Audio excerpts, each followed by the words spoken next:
औज़ुबिल्लाहिमिनश्शैतानिर्रजीम बिस्मिल्लाहिर्रहमानिर्रहीम। आज है हमारा जी लेसन नंबर 14 और ये है मोहम्मद सलमान गनी यूट्यूब चैनल। तो इसमें हम लेसन नंबर 14 में पढ़ेंगे future perfect tense. Future perfect tense का मतलब है फ़ेल मुस्तकबिल मुकम्मल। ठीक है, उर्दू में पहचान होती है चुका होगा, चुकी होगी, चुके होंगे, चुकी होंगी वगैरह वगैरह। और या फिर इसका और दूसरी पहचान जो है आ होगा, ई होगी, ये होंगे, ये ज़्यादातर आ जाता है। उर्दू के फ़िक्रे के आखिर में ये लफ्ज़ आ जाएँ तो आप समझते हैं कि ये फ्यूचर परफेक्ट टेंस है। तो इसको अंग्रेज़ी बनाने का इसका तरीका ये होता है कि नंबर 1 पे फ़ाइल यानी ऑब्जेक्ट, नंबर 2 पे विल हैव या शैल हैव, दोनों में से कोई एक। और विल या शैल का इस्तेमाल आपको फ्यूचर इंडेफिनिट टेंस में हम पढ़ा चुके हैं, तो वही तरीकाकार अप्लाई करना है। दूसरे नंबर पे विल हैव या शैल हैव, तीसरे पे फेल की तीसरी फॉर्म, चौथे पे ऑब्जेक्ट या मफूल और 5 पे फुल स्टॉप। मसलन इसकी मिसाल है तुम खत लिख चुके होगे, you will have written letter, ये मिसाल है। हम ये किताब पढ़ चुके होंगे, we shall have read this book. और इसका सवालिया बनाने का तरीका वही जो पहले पढ़ चुके हैं हम, इसमें कोई डिफरेंस नहीं है, वही है। विल या शैल को फ़िक्रे के शुरू में लिखें और आखिर पर सवालिया निशान लगा दें, बकिया फ़िक्रा उसी तरह ही रहेगा। मनफी बनाने का तरीका भी यही है कि विल या शैल के बाद सारा फ़िक्रा उसी तरह, जिस तरह सादा हालत में होता है उसी तरह रखना है, लेकिन विल या शैल के बाद नॉट लगा देना है। यानी ये हो जाएगा विल नॉट हैव या शैल नॉट हैव, यानी विल या शैल इसके हेल्पिंग वर्ब है ना, विल हैव या शैल हैव, तो इनके दरमियान में नॉट लगा के तो आपने मनफी फ़िक्रा बना देना है। विल या शैल के बाद नॉट लगाएं, बकिया फ़िक्रा इसी तरह लिखें।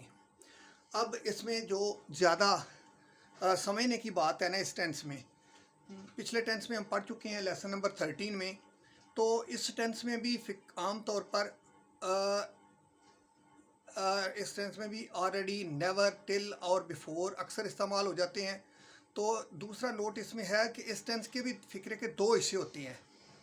तो दूसरे हिस्से का तर्जमा जो है ना, दूसरे हिस्से का तर्जमा से मुराद यानी इंग्लिश पहले और इसी टेंस में, यानी इसी टेंस से मुराद है ये जो है, ये जो तरीकाकार हमने किया है ना, 5 जो ऑब्जेक्ट हैं इस टेंस में, इसी में दूसरे हिस्से का तर्जमा यानी दूसरे हिस्से की अंग्रेज़ी पहले लिखनी है और इसी टेंस में लिखनी है, और पहले हिस्से की अंग्रेज़ी बाद में, और वो लिखनी है प्रेजेंट इंडेफिनिट टेंस में, प्रेजेंट इंडेफिनिट टेंस में। अब आपको याद होगा कि प्रेजेंट इंडेफिनिट टेंस में हम ही, शी, इट या फ़ाइल वहद गैप के साथ ऐसी या इसका इजाफा किया करते थे। ठीक है, और ये जो हमने पास्ट परफेक्ट टेंस पढ़ा था ना, पास्ट परफेक्ट टेंस, उसमें जब ये चीज़ पढ़ रहे थे तो उसमें हमने जब पढ़ा था तो वो उसमें था कि दूसरे हिस्से का तर्जमा इसी टेंस में यानी पास्ट परफेक्ट में, और पहले हिस्से की अंग्रेज़ी जो है ना उसकी पास्ट इंडेफिनिट में है। लेकिन फ्यूचर परफेक्ट की इंग्लिश जो है ना ये प्रेजेंट इंडेफिनिट टेंस में होनी है। ये बात डिफरेंस भी याद रखना है और ये समझने की भी बात है। अब इसकी मिसालें मैं दिखाता हूँ आपको। शिकारी के पहुँचने से पहले परिंदे उड़ चुके होंगे, दी बर्ड्स, परिंदे उड़ चुके होंगे, ये दूसरा हिस्सा है। दी बर्ड्स विल हैव फ्लोन, मुकम्मल हो गया दूसरा हिस्सा।